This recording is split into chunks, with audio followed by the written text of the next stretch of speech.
Assalamualaikum semuanya. Apa kabar kalian? Semoga dalam keadaan sehat dan dilancarkan rezekinya oleh Allah. Amin ya robbal alamin.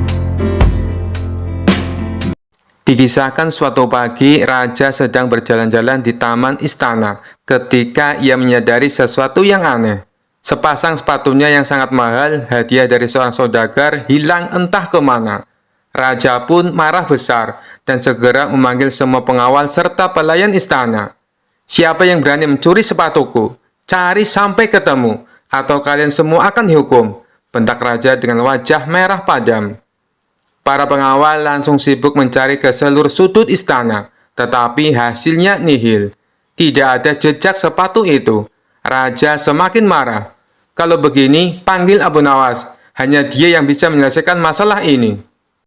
Abu Nawas pun datang dengan wajah tenang seperti biasanya. "Abu Nawas," kata raja sambil menatap tajam, "sepatu kesayanganku hilang di dalam istana. Aku ingin kau menemukannya, atau aku akan menjadikanmu sebagai tersangka utama."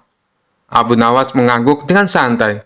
"Baginda, jika sepatu itu hilang di istana, berarti pelakunya ada di antara orang-orang di istana. Beri saya waktu untuk menemukan pencurinya." Raja setuju dan semua orang di istana dikumpulkan di aula besar. Abu Nawas berdiri di depan umum dan berkata, "Aku punya cara ampuh untuk menemukan pencuri sepatu raja. Di sini ada tongkat-tongkat kayu. Aku akan memberikan masing-masing satu tongkat kepada kalian. Tongkat ini adalah tongkat ajaib." Semua orang terlihat bingung. "Tongkat ini," lanjut Abu Nawas, "akan bertambah panjang 1 jengkal jika dipegang oleh pencuri. Jadi besok pagi kembalikan tongkat ini padaku dan kita akan tahu siapa pencurinya." Setiap orang menerima tongkat dan pulang dengan perasaan gelisah. Keesokan harinya semua orang kembali ke aula dengan membawa tongkat masing-masing. Abu Nawas memeriksa satu persatu tongkat yang dikembalikan. Ketika sampai pada salah satu pelayan, ia langsung menunjuk sambil berkata, "Inilah pencuri sepatu raja." Raja terkejut. "Bagaimana kau bisa tahu?" Abu Nawas tersenyum dan menjelaskan, "Baginda, tongkat ini sebenarnya bukan tongkat ajaib. Saya hanya menakut-nakuti mereka. Pelayan ini karena takut ketahuan telah memotong tongkatnya sendiri agar tidak bertambah panjang. Lihat, tongkatnya lebih pendek dari yang lain." Semua orang terkejut melihat tongkat pelayan itu memang lebih pendek. Pelayan itu akhirnya mengaku telah mencuri sepatu raja dan menyembunyikannya di gudang. Sepatu pun ditemukan dan raja sangat senang. "Abu Nawas, kau memang cerdas. Aku tak tahu apa yang akan kulakukan tanpa dirimu," ujar raja sambil tertawa lega. Abu Nawas memungkuk hormat dan menjawab, "Terima kasih Baginda. Kalau sepatu hilang lagi, saya siap membantu. Tapi untuk berjaga-jaga, mungkin Baginda harus menyimpan sepatu di tempat yang lebih aman."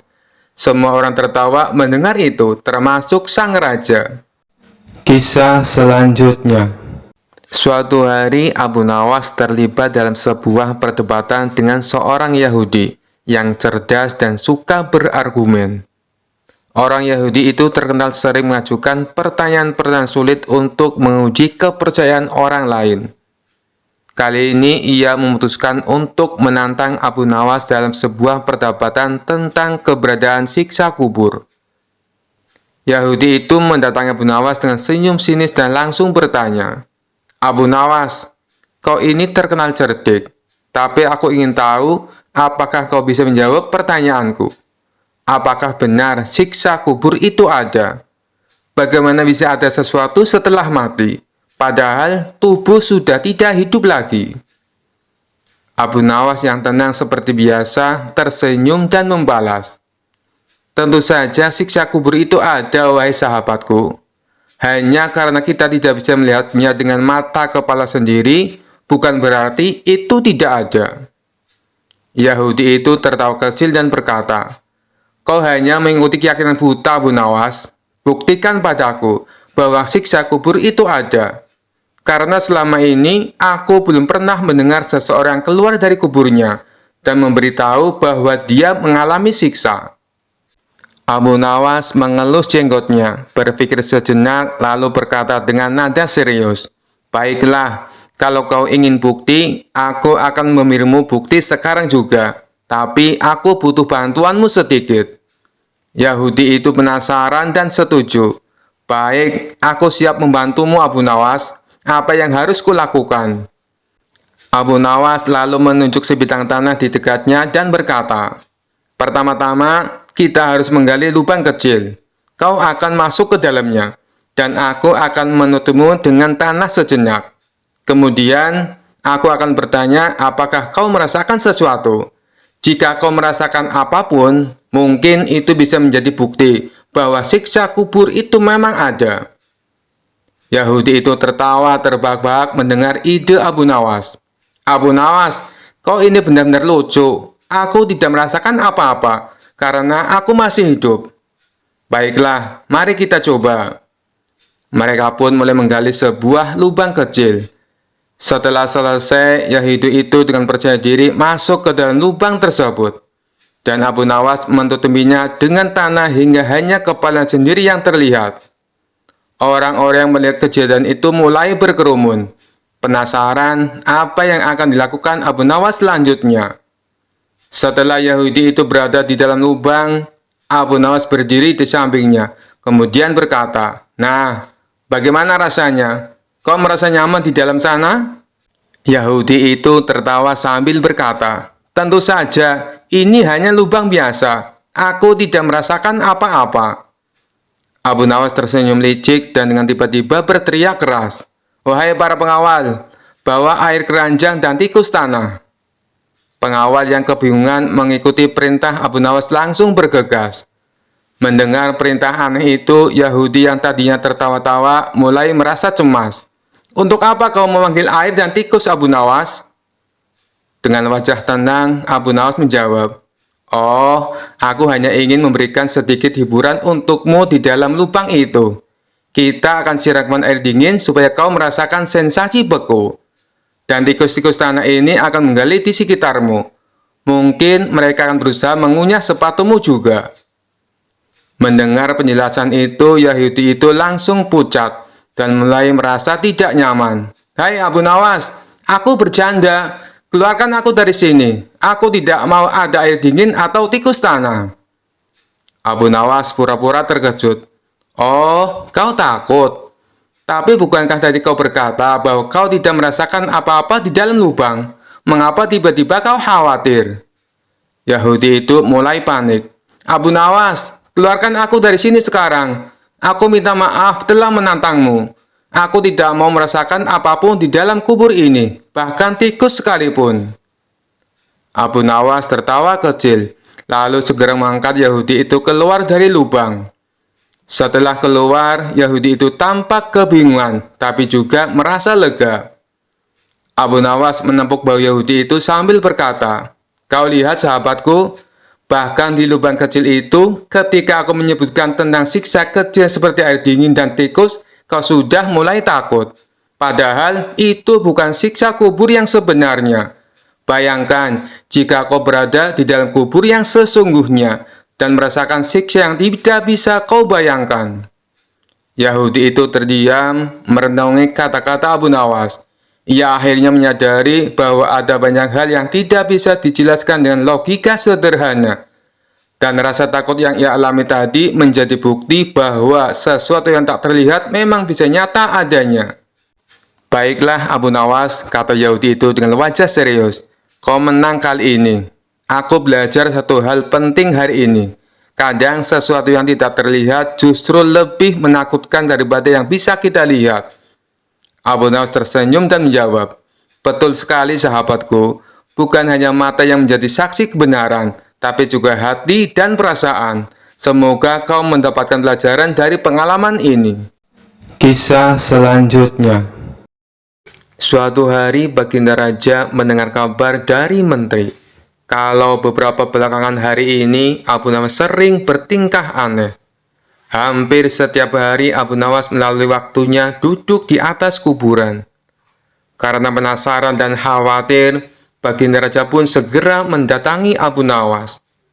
Sesampainya di kuburan, Baginda Raja mendapati Abu Nawas yang sedang duduk seorang diri. "Abu Nawas, Kenapa sekarang kamu bertingkah seperti orang gila? Tanya Baginda Raja. Abu Nawas balik bertanya, hamba atau Baginda Raja yang gila? Baginda Raja menjawab, tentu saja kamu yang gila. Ngapain juga setiap hari duduk di kuburan? Justru itulah hamba yang waras dan Baginda yang gila, timpal Abu Nawas. Baginda Raja pun heran dengan jawaban Abu Nawas. Kenapa bisa begitu, wahai Abu Nawas? Tanya Baginda Raja. Ya, karena aku tahu bahwa istana dan kekuasaan Baginda Raja suatu saat pasti akan musnah. Dan disitulah Baginda akan hidup abadi. Jawab Abu Nawas sambil menunjuk ke sebuah kuburan. Oleh karenanya, hamba mempersiapkan diri untuk tinggal kekal di sini. Sementara Paduka justru menyibukkan diri dengan membangun istana megah. Padahal semua itu akan musnah. Paduka terlihat begitu membenci kuburan.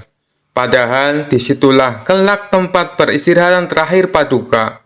Tutur Abu Nawas menegaskan. Mendengar perkataan Abu Nawas itu, Baginda Raja seketika langsung terdiam. Jika demikian adanya, lalu siapa di antara kita yang gila, wahai Baginda Raja? Tanya Abu Nawas menegaskan. Baginda Raja tidak mampu bicara sedikit pun. Ia hanya bisa menangis terisak. Demi Allah, benar sekali apa yang kau katakan.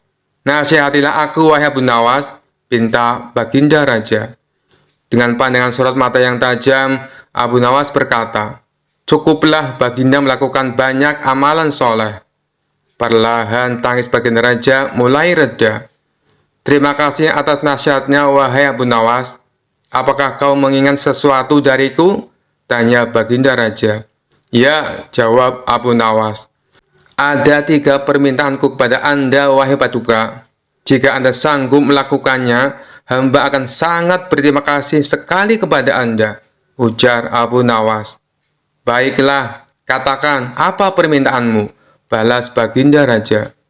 Pertama, bisakah Paduka yang mulia menambah atau memperpanjang usia hamba? Tanya Abu Nawas. Tentu saja aku tidak mungkin mampu melakukannya, jawab Baginda Raja. Permintaan hamba yang kedua, mampukah Paduka Raja menjaga hamba dari malaikat maut? Tanya Abu Nawas lagi. Tentu saja aku tak akan mampu, wahai Abu Nawas, jawab Baginda Raja. Baik, sekarang permintaan hamba yang ketiga. Mampukah Paduka memasukkanku ke surga dan menjauhkan diri hamba dari api neraka? Pinta Abu Nawas. Itu juga tidak mungkin mampu aku melakukannya, wahai Abu Nawas, jawab Baginda Raja. Kemudian Abu Nawas berkata, kalau begitu, hamba tidak membutuhkan bantuan Anda. Silakan Paduka Raja pergi dari sini. Baginda Raja lantas meninggalkan Abu Nawas seorang diri di sebuah pemakaman yang penuh ketenangan. Kisah selanjutnya. Suatu hari, Raja ingin mencari hiburan dan memutuskan untuk memancing. Ia memanggil Abu Nawas untuk menemaninya. Abu Nawas, hari ini kita akan pergi memancing di sungai, kata Raja dengan semangat. Abu Nawas sedikit bingung, mengingat sudah lama tak turun hujan, dan sungai-sungai di daerah itu menjadi kering. Tetapi ia tidak berani menolak perintah Raja, hanya tersenyum sambil mengikuti keinginan Baginda Raja. Sesampainya di tepi sungai, Raja terkejut melihat sungai itu kering kerontang, hanya menyisakan beberapa batuan dan lumpur. Namun tak ingin terlihat salah, Raja berpura-pura tetap tenang dan bersikap seperti biasa. Baiklah Abu Nawas, kita mulai memancing di sini. Abu Nawas yang sudah ingin tertawa menahan dirinya. Ia kemudian berkata dengan nada serius, Baginda, ikan-ikan di sini sangat pemalu. Kita harus memberi mereka umpan yang istimewa. Raja yang mulai bingung namun tak ingin terlihat kalah menjawab, kalau begitu, bawa umpan apa saja, asal kita dapat ikan.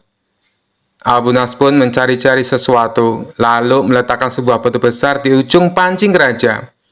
Ini umpan terbaik, Baginda. Ikan-ikan di sungai ini sangat menyukai batu. Raja mulai mengangkat alis. Ikan yang menyukai batu. Tapi karena gengsi, ia tetap melanjutkan memancing sambil duduk penuh kesabaran, melemparkan pancingan berbatu ke sungai yang kering kerontang itu. Setelah beberapa saat, Raja merasa aneh karena tak ada tanda-tanda ikan. Abu Nawas, kemana ikannya? Aku tak merasakan tarikan sedikit pun. Abu Nawas menentawanya lagi dan berkata dengan wajah serius, Baginda, saya rasa ikan-ikan di sungai ini sedang pergi piknik ke sungai sebelah. Maklum, air di sini sudah kering. Raja terdiam sejenak, lalu tersenyum menyadari kekonyolannya sendiri. Ia mulai tertawa keras sambil memukul-mukul punggung Abu Nawas. Abu Nawas, kau sungguh pintar menghiburku. Lain kali kita pastikan sungainya penuh air dulu ya. Abu Nawas mengangguk sambil tersenyum. Dalam hati ia merasa lega karena berhasil membuat Raja tertawa dengan pertolongan memancing yang tak akan pernah terlupakan. Kisah selanjutnya. Kisah ini berawal ketika Baginda Raja baru pulang dari negeri seberang. Ia pun menceritakan pengalamannya selama tinggal di sana, termasuk mengenai seorang pengawal pribadi Raja negeri seberang yang terkenal sakti. Si pengawal tersebut bisa muncul tiba-tiba tanpa diketahui dari mana ia datang. Mendengar cerita Baginda Raja, sang menteri pun merasa takjub. Maksud Paduka, pengawal itu bisa muncul tiba-tiba? Tanya sang menteri merasa heran. Benar wahai menteriku, saat itu saya sedang duduk dengan Raja negeri seberang. Tapi di samping kanan kirinya tak ada seorang pun pengawal. Lalu saya coba tanya kepadanya, kenapa pengawalmu tidak mendampingi? Dia malah tersenyum. Kemudian dia teriak memanggil pengawalnya. Tiba-tiba di hadapan kami sudah berdiri seorang pengawal, yang entah datangnya dari mana, kata Baginda Raja menjelaskan. Bisa jadi pengawal tersebut sebenarnya adalah jin Paduka, timpal sang menteri. Mungkin juga bisa jadi dia adalah jin, balas Baginda Raja. Setelah mendengar cerita tersebut, sang menteri muncul ide akan sebuah tantangan. Kemudian ia mengungkapkan idenya tersebut kepada Baginda Raja. Paduka yang mulia, bukankah selama ini tantangan Paduka selalu berhasil dikalahkan Abu Nawas? Bagaimana kalau Abu Nawas ditantang seperti pengawal sakti itu? Kata sang menteri mengusulkan. Tantangan? Tantangan apa? Aku belum paham dengan maksudmu, tanya Baginda Raja bingung. Begini Paduka, Abu Nawas kita tantang hadir di depan Paduka. Tapi tidak boleh dengan jalan kaki, tidak boleh berkendaraan, dan tidak boleh kelihatan. Dia harus datang tiba-tiba seperti pengawal itu, kata sang menteri menjelaskan. Bagus sekali ide kamu, saya setuju. Kali ini Abu Nawas pasti akan kalah, balas Baginda Raja kegirangan.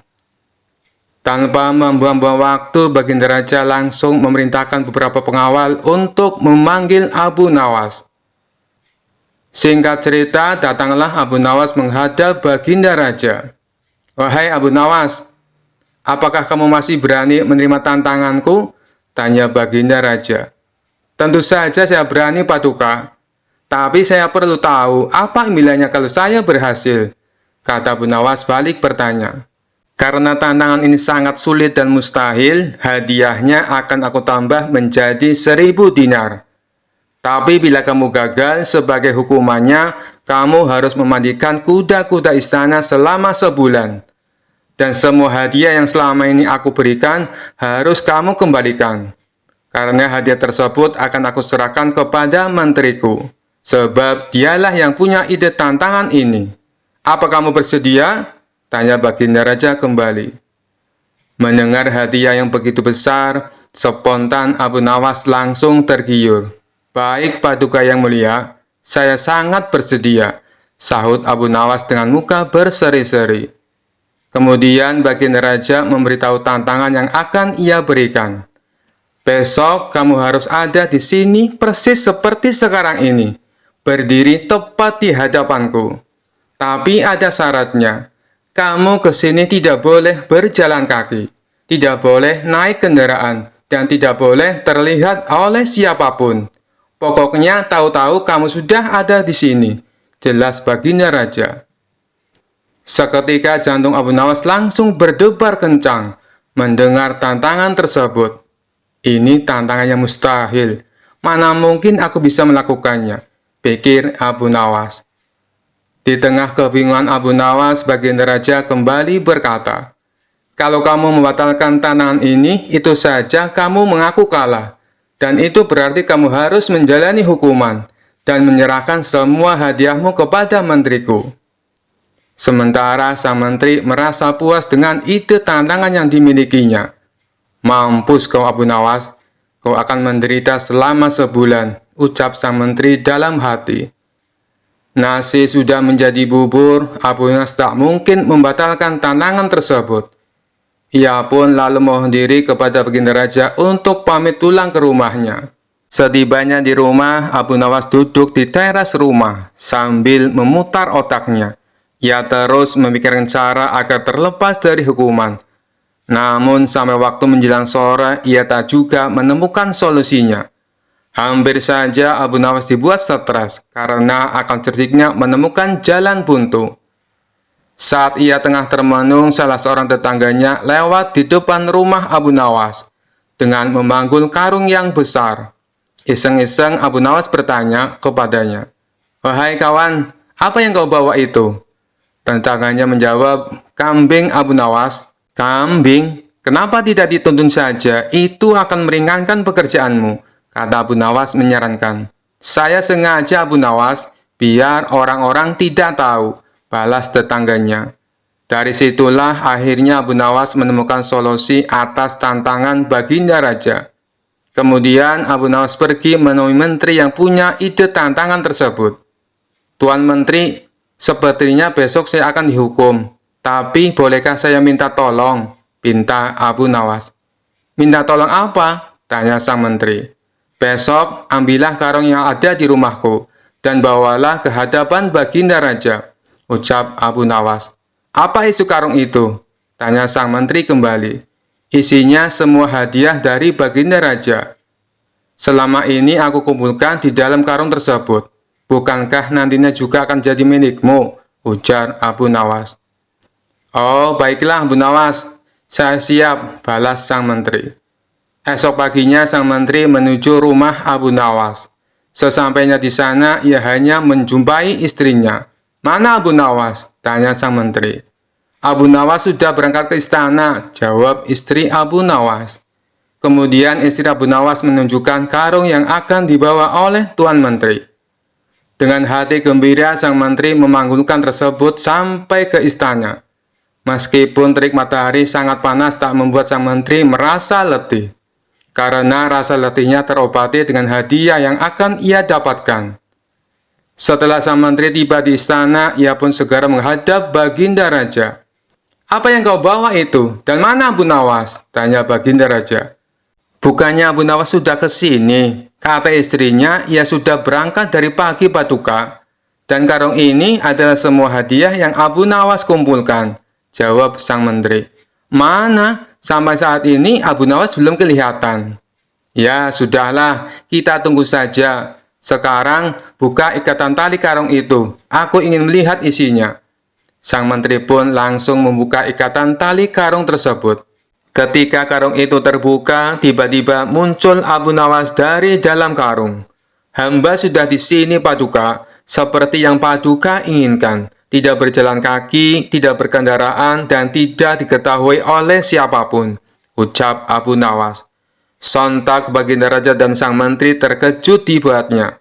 Baginda raja pun langsung tertawa terpinggal-pinggal dengan tingkah Abu Nawas ini.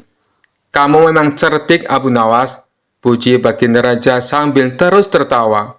Sementara sang menteri yang punya ide tantangan ini malah mendapatkan sial. Ia bukan hanya gagal mendapatkan hadiah, tapi tanpa ia sadari, ia malah membantu Abu Nawas dalam menjalankan tantangannya. Kisah selanjutnya. Dikisahkan pada suatu hari, Raja Harun al-Rasyid sedang duduk di singgasana. Tiba-tiba muncul sebuah ide iseng melintas di pikirannya.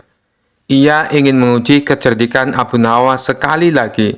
Raja memanggil Abu Nawas ke istana. Abu Nawas, aku punya tugas istimewa untukmu, kata raja sambil tersenyum penuh misteri. Abu Nawas yang sudah curiga dengan nada suara raja bertanya, "Apa tugas itu, Baginda?" Raja menjawab, "Aku ingin kau membangun sebuah masjid megah untukku. Tapi ingat, kau hanya punya waktu 1 malam. Jika gagal, kau akan dihukum berat." Abu Nawas menggaruk-garuk kepala. "Baginda, apakah tidak ada tugas yang lebih mudah? Mungkin seperti membuat teh." Raja tertawa, "Tidak, ini perintahku. Mulailah malam ini." Setelah menerima perintah itu, Abu Nawas pulang dengan santai. Warga yang mendengar tugas itu mulai heboh. "Abu Nawas pasti tidak akan bisa menyelesaikannya," kata mereka. Namun, Abu Nawas tetap tenang. Malam harinya, ia membawa beberapa perkakas sederhana dan mendirikan sebuah tenda kecil di lapangan. Lalu, ia memasang papan besar di depan tenda itu bertuliskan, "Pendaftaran wakaf untuk masjid kerajaan. Donasi Anda adalah amal jariah." Keesokan paginya, raja datang untuk melihat hasil kerja Abu Nawas. Namun yang ia temui hanyalah tenda kecil dengan papan pengumuman. Raja berteriak, "Abu Nawas, mana masjidku?" Abu Nawas keluar dari tenda dengan santai. "Baginda, masjid ini sedang dalam tahap awal pembangunan. Saya sudah memulai dengan langkah pertama, yaitu mengumpulkan dana dari warga." Raja terkejut, "Apa maksudmu? Aku ingin masjid ini selesai dalam semalam." Abu Nawas tersenyum licik. "Baginda, membangun masjid butuh banyak waktu dan biaya. Dalam semalam saya hanya bisa memulai prosesnya. Tapi jangan khawatir, jika Baginda menyumbangkan semua harta di istana, masjid ini bisa selesai lebih cepat." Raja terdiam, ia tidak menyangka akan ditarik untuk ikut berdonasi. Para menteri yang mendengar itu mulai tertawa terbahak-bahak. Raja akhirnya berkata, "Abu Nawas, kau memang cerdik. Kali ini aku mengampunimu. Tapi ingat, jangan coba-coba memanfaatkan ide ini untuk hal yang lain." Abu Nawas memungkuk hormat, "Tentu Baginda. Segala tugas dari Baginda selalu saya selesaikan dengan sepenuh hati." Kisah selanjutnya. Dikisahkan suatu hari Abu Nawas sedang berjalan-jalan di pasar, dan dia melihat seorang pria yang sedang mabuk berat. Pria itu bersikeras bahwa dia adalah manusia terpintar di dunia, setelah meneguk segelas besar minuman keras. Tentu saja Abu Nawas yang selalu siap untuk tantangan tidak bisa melewatkannya begitu saja. Dia mendekati pria itu dan berkata, "Hei saudara, apakah Anda tahu bahwa ada debat hebat yang sedang terjadi di pasar hari ini?" Pria mabuk itu yang merasa begitu yakin dengan kecerdasannya setelah beberapa teguk minuman dengan cepat menanggapi, "Saya adalah manusia paling cerdas di dunia. Saya bisa membantah siapapun." Abu Nawas hanya mengangguk-angguk. "Baiklah, mari kita mulai debatnya. Pertanyaannya adalah, apakah lebih baik memiliki pengetahuan atau uang?" Pria mabuk itu dengan cepat menjawab, "Tentu saja uang. Dengan uang saya bisa mendapatkan segala sesuatu yang saya inginkan." Abu Nawas tersenyum sambil mengangguk. "Sangat masuk akal. Sekarang, apakah Anda bersedia bertaruh uang Anda dalam debat ini?" Pria mabuk itu yang semakin yakin dengan dirinya sendiri mengangguk dengan antusias. "Tentu saja, saya tidak akan keberatan kehilangan sedikit uang untuk membuktikan kecerdasan saya." Abu Nawas tersenyum dan berkata, "Baiklah, saya akan bertanya lagi.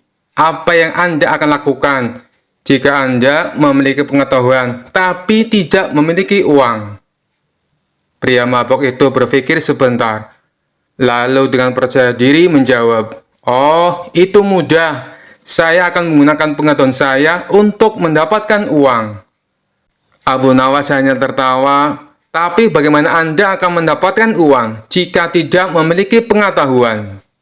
Pria mabuk itu terdiam, tidak bisa menemukan jawaban yang tepat. Sementara itu, orang-orang di sekitar mereka semua tertawa melihat pertunjukan lucu ini. Akhirnya pria mabok itu menyadari bahwa dia telah kalah dalam debat melawan Abu Nawas, seorang ahli dalam memutarbalikkan kata-kata. Dengan malu, dia mengakui kekalahannya sambil berjanji untuk tidak lagi bertengkar dengan orang pintar ketika dia dalam keadaan mabok. Kisah selanjutnya. Suatu hari, raja sedang dalam suasana hati yang sangat aneh. Ia ingin menguji kecerdikan Abu Nawas sekali lagi dengan perintah yang mustahil. Sambil duduk di singgasananya, ia memanggil Abu Nawas dan berkata dengan wajah serius, "Abu Nawas, kali ini aku ingin kau melakukan tugas yang sangat spesial."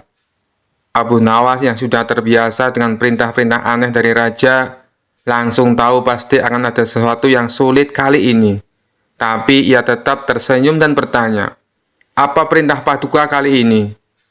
Raja menatap Abu Nawas dengan tatapan tajam dan berkata, "Aku ingin kau mencari pohon yang bisa berbicara. Bawa pohon itu ke istana dan buktikan bahwa ia bisa berbicara." Abu Nawas terdiam sejenak, lalu tertawa kecil di dalam hati. Ia tahu bahwa tugas ini mustahil dilakukan. Namun, ia tidak ingin mengecewakan raja. Jadi, ia memutuskan untuk menerima tantangan ini dengan cara yang cerdik.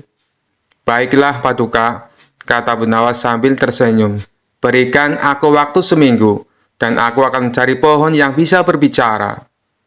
Raja mengangguk setuju, meski dalam hati merasa yakin Abu Nawas tidak akan bisa menyelesaikan tugas ini.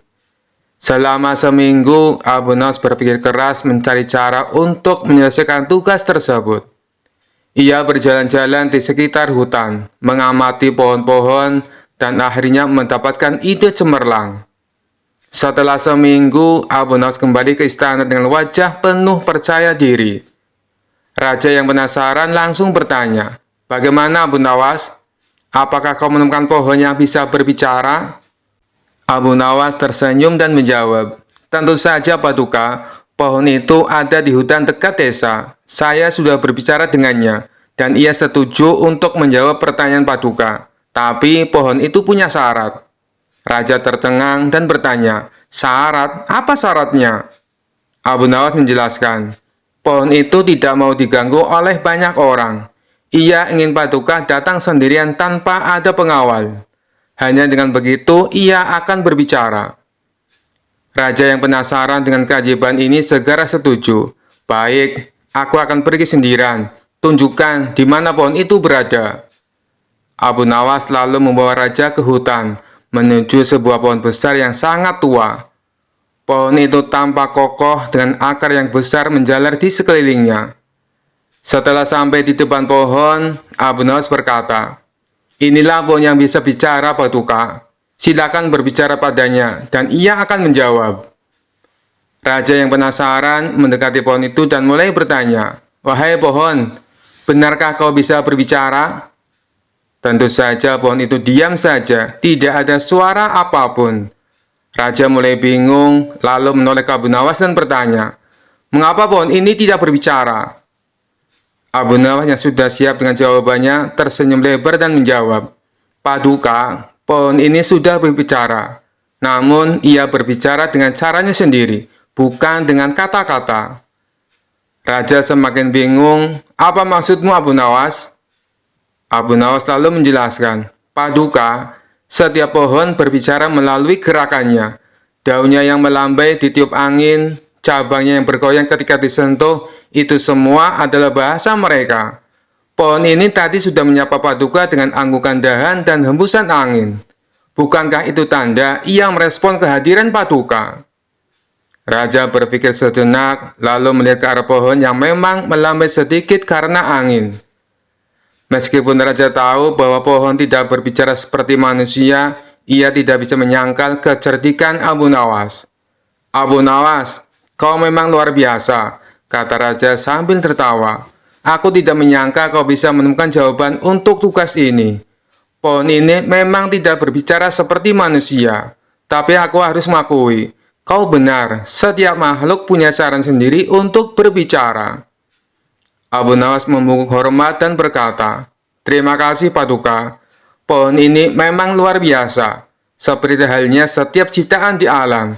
Mereka semua berbicara, hanya saja kita yang harus mendengarkan dengan cara yang berbeda. Raja puas dengan jawaban itu, dan sejak itu ia tidak pernah lagi meragukan kecerdikan Abu Nawas. Meskipun perintah-perintah ia berikan selalu di luar akal sehat. Dan tentu saja orang-orang di istana kembali tertawa, karena Abu Nawas lagi-lagi berhasil mengatasi tantangan yang mustahil dengan cara yang kocak dan cerdas. Kisah selanjutnya. Suatu hari Abu Nawas mendengar kabar bahwa ada 4 kiai alim yang sangat terkenal akan kepandaian dan kealimannya sedang berkumpul di sebuah masjid. Dengan rasa penasaran yang besar, Abu Nawas pun pergi ke masjid tersebut. Sesampainya di sana, ia melihat ke-4 kiai tersebut sedang duduk bersila di tengah-tengah majlis taklim.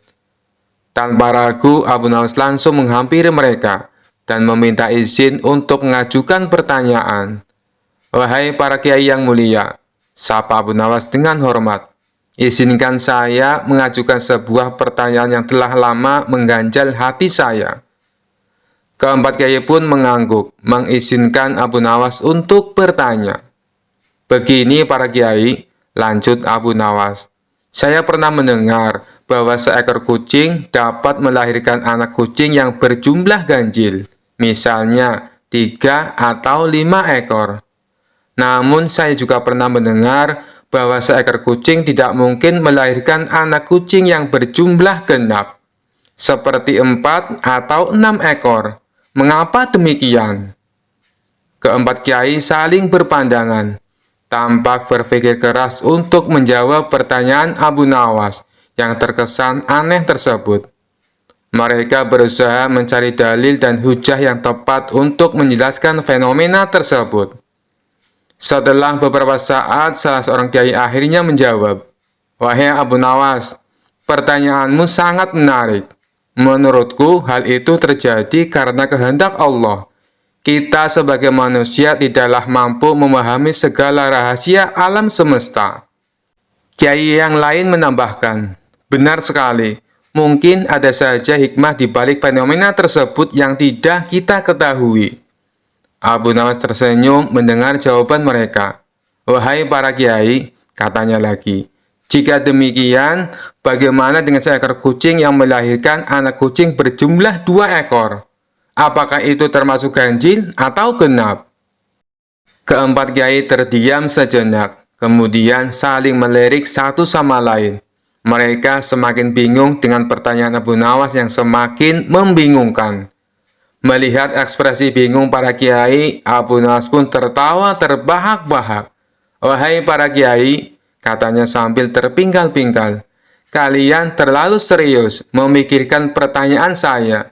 Saya hanya ingin mengingatkan bahwa terkadang kita terlalu sibuk mencari jawaban untuk hal-hal yang sebenarnya tidak terlalu penting.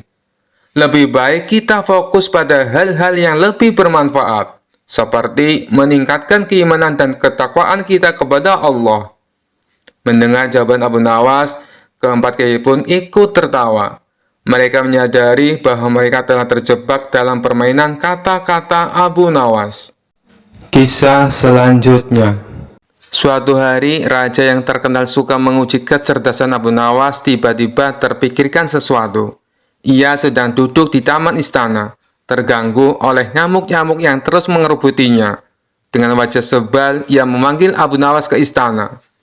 Saat Abu Nawas tiba, raja langsung berkata dengan nada kesal, "Abu Nawas, kau yang terkenal pintar dan bijaksana, coba jelaskan padaku, untuk apa Tuhan menciptakan nyamuk?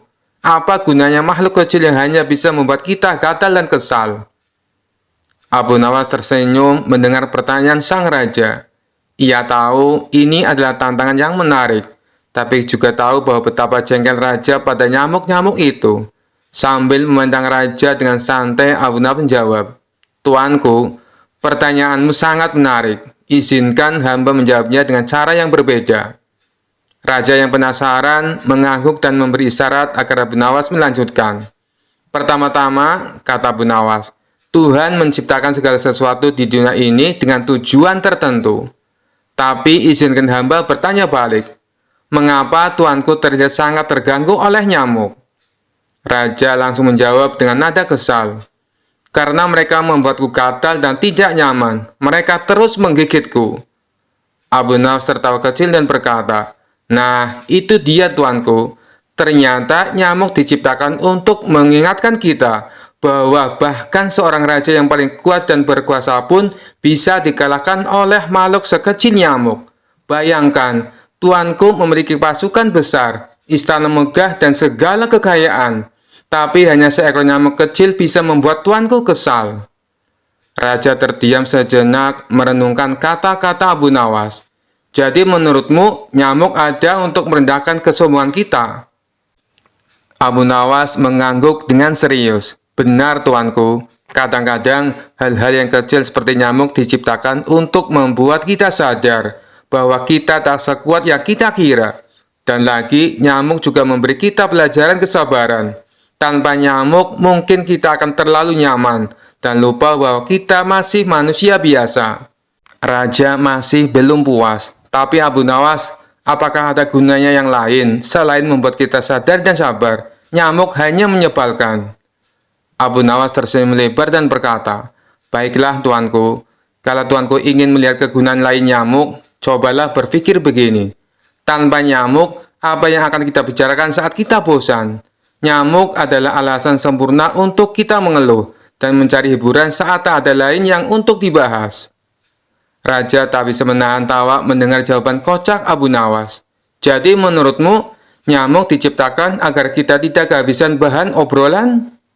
Abu Nawas mengangguk sambil tersenyum lebar. "Benar sekali tuanku, karena nyamuk selalu ada di mana-mana.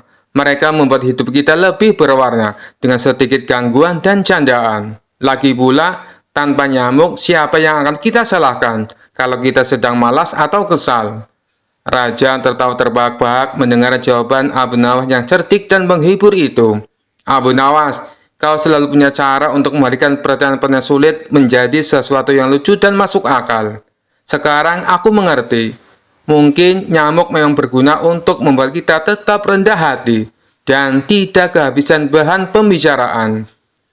Abu Nawas tersenyum puas. Sekali lagi ia berhasil membuat Raja terhibur dan berpikir dengan jawaban yang cerdas dan kocak.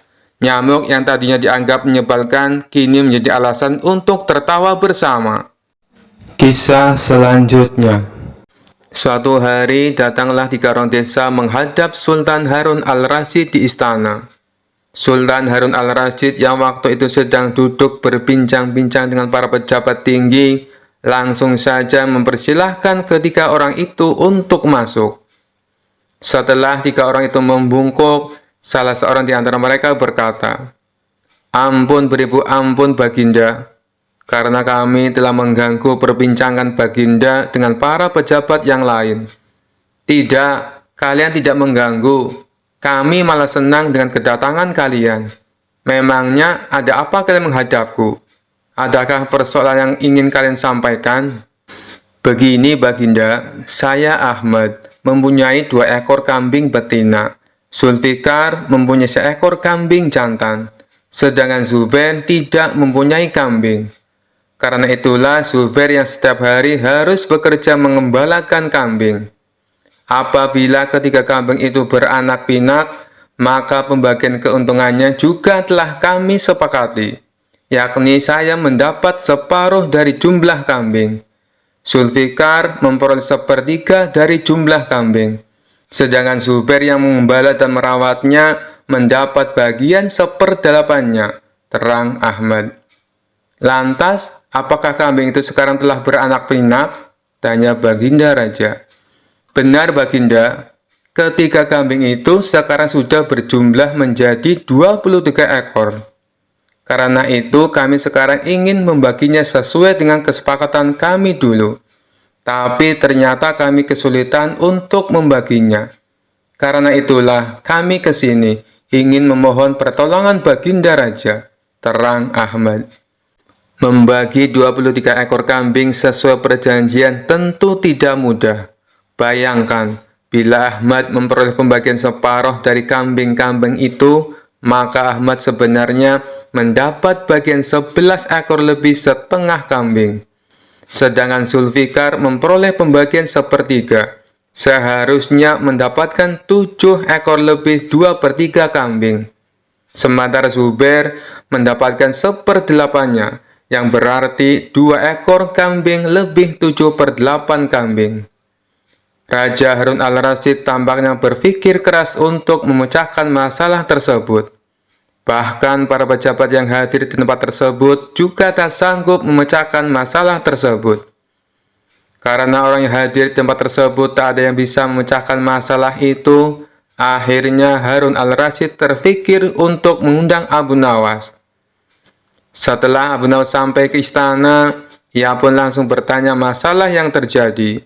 Mereka bertiga kemudian menceritakan ulang kronologi kebingungan tersebut. Wah, itu masalah kecil Baginda. Insya Allah saya akan membantu mencarikan jalan keluarnya, kata Abu Nawas. Tolong, bawakan kambing itu masuk semuanya. Setelah ke-23 ekor kambing tersebut dituntun masuk ke istana, Abu Nawas lalu menghitung kembali jumlah kambing. Sesudah kambing itu dihitung dan benar jumlahnya 23, Abu Nawas lantas berpikir keras menemukan solusi dari masalah pelik tersebut.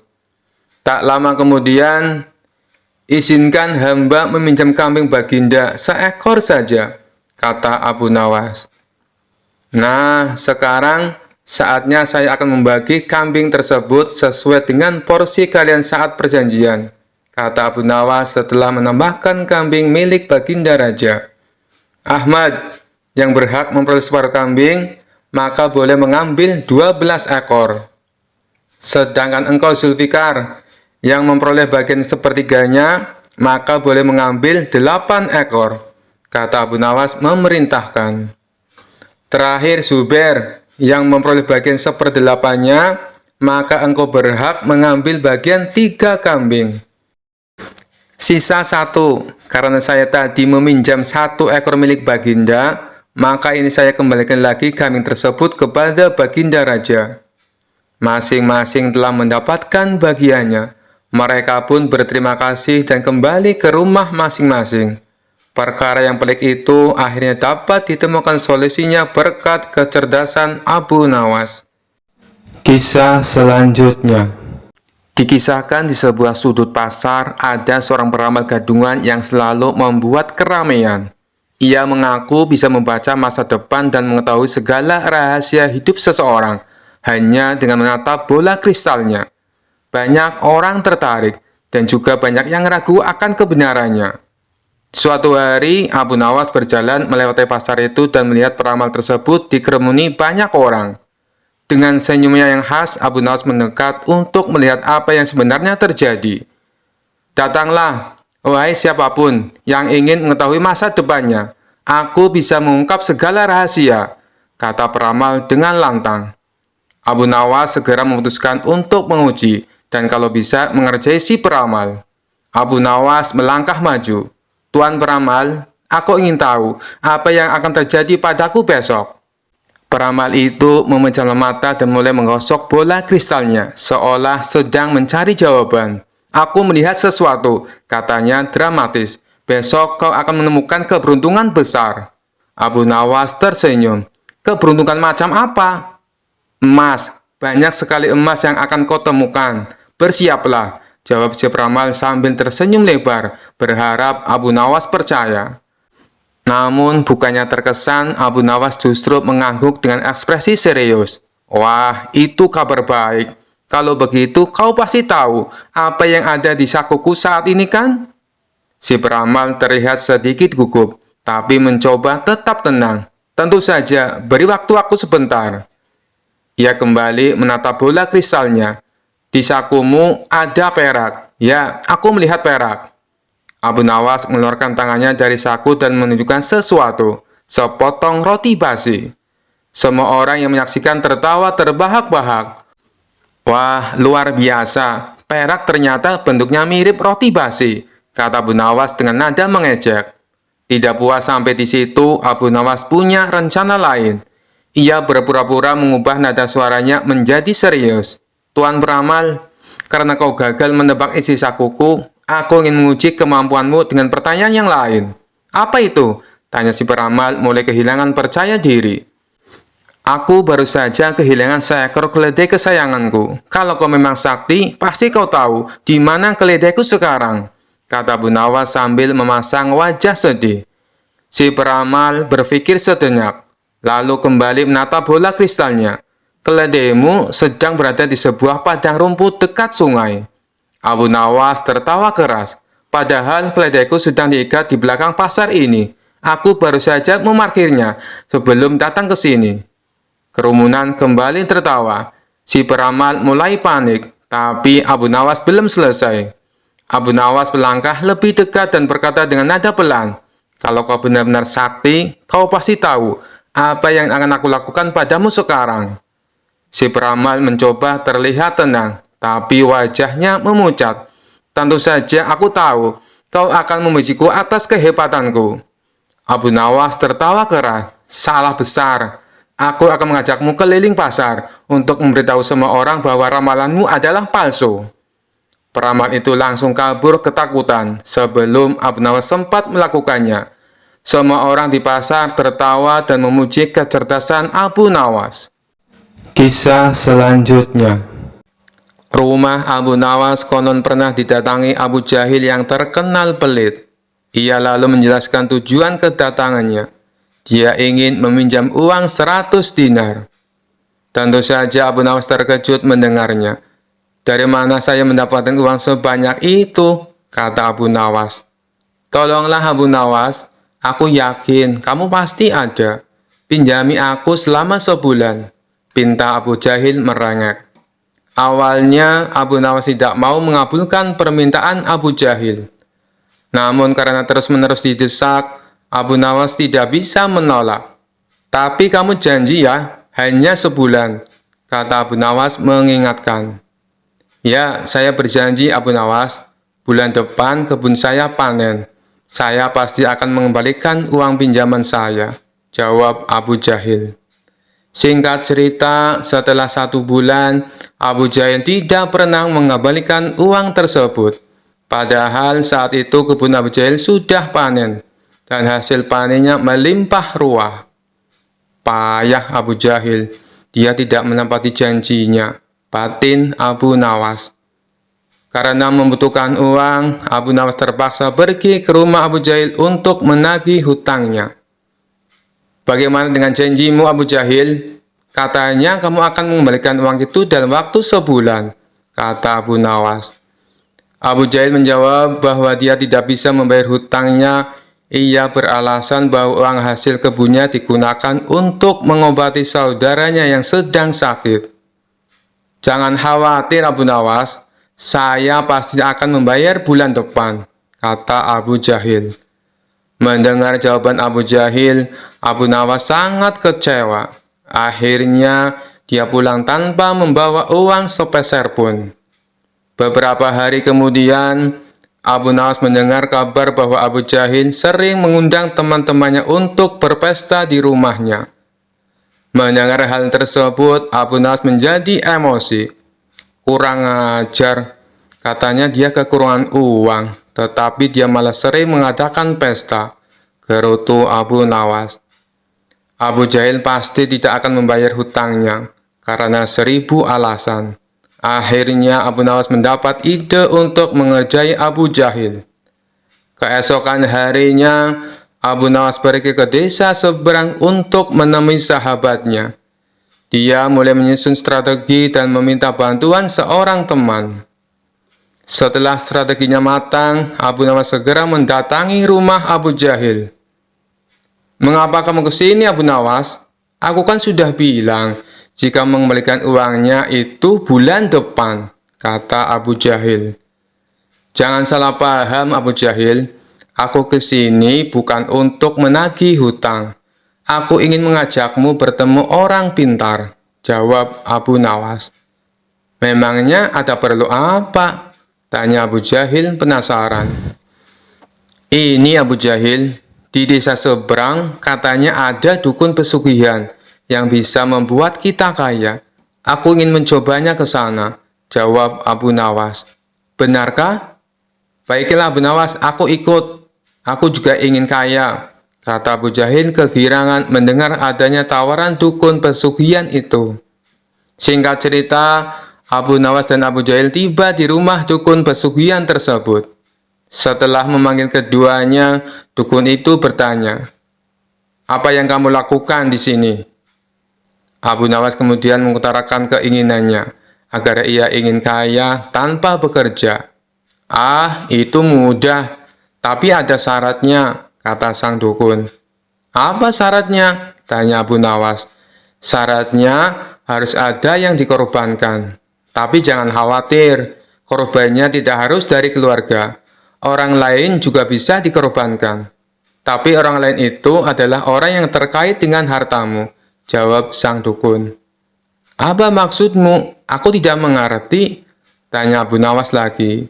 "Ya, misalnya siapapun yang berhutang uang kepadamu, orang itu dapat digunakan sebagai korban, meskipun dia bukan anggota keluargamu," jawab sang dukun. "Bagaimana jika orang itu tidak mau?" tanya Abu Nawas. "Kamu tidak perlu meminta izin kepada orang tersebut. Nanti ia akan jadi korban tanpa ia sadari, dan tiba-tiba mati dengan mengerikan," kata sang dukun menjelaskan. "Oh, aku mengerti. Baiklah, aku setuju," jawab Abu Nawas sambil memandang Abu Jahil.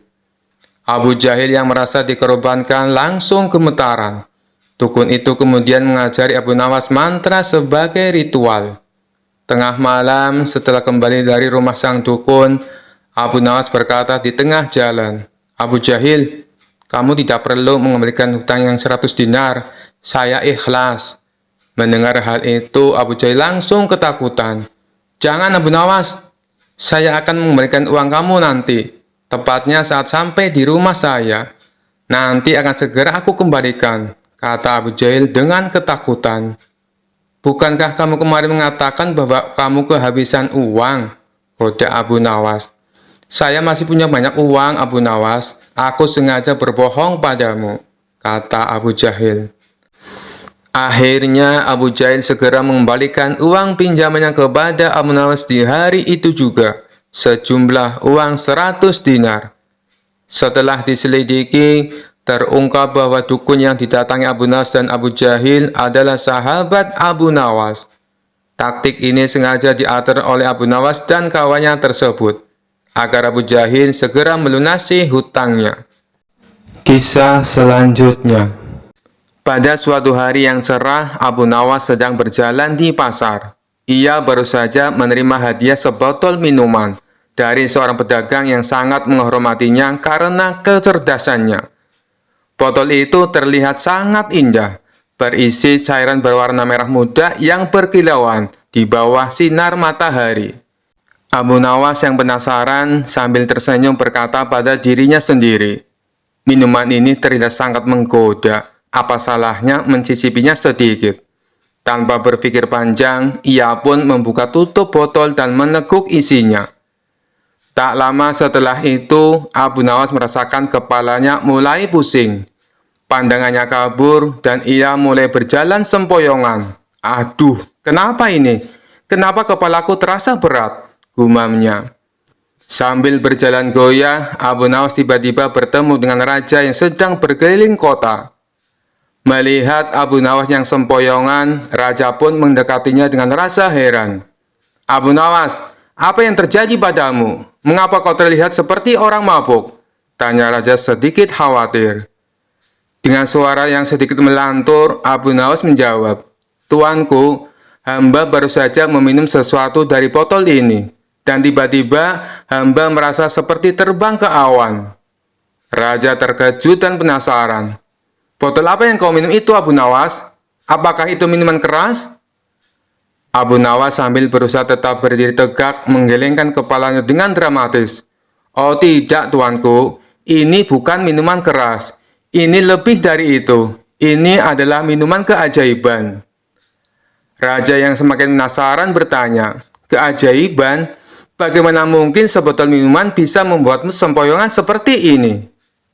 Abu Nawas dengan gaya yang sangat dramatis menjawab, "Minuman ini membuat hamba melihat dunia dengan cara yang berbeda. Tadi hamba melihat kucing terbang, dan sekarang hamba merasa bumi berputar lebih cepat dari biasanya. Raja tertawa terbahak-bahak melihat tingkah Abu Nawas yang terlihat seperti sedang mabuk berat. Namun di balik tawanya, ia mulai curiga dan ingin tahu lebih lanjut tentang apa yang sebenarnya terjadi pada Abu Nawas. Abu Nawas, biarkan aku mencicipi sedikit minuman itu. Aku ingin tahu apa yang membuatmu seperti ini. Abu Nawas yang sedang limbung dengan cepat menyembunyikan botolnya di balik jubahnya dan berkata, "Oh tuanku, hamba tak bisa membiarkan tuanku minum ini. Minuman ini hanya untuk orang-orang yang kuat seperti hamba. Jika tuanku meminumnya, mungkin istana akan terlihat seperti menari di depan mata tuanku." Raja semakin tertawa keras mendengar lelucon Abu Nawas, tetapi ia tetap penasaran. "Baiklah Abu Nawas, katakan padaku, apa sebenarnya minuman ini?" Abu Nawas yang sekarang sudah sedikit lebih stabil menjawab dengan senyum cerdik, "Tuanku, ini bukan minuman keras ataupun minuman keajaiban. Ini hanya jus buah delima yang hamba dapat dari pedagang di pasar tadi.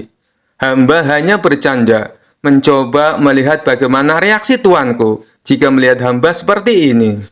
Raja terkejut sejenak, lalu tertawa terbahak-bahak.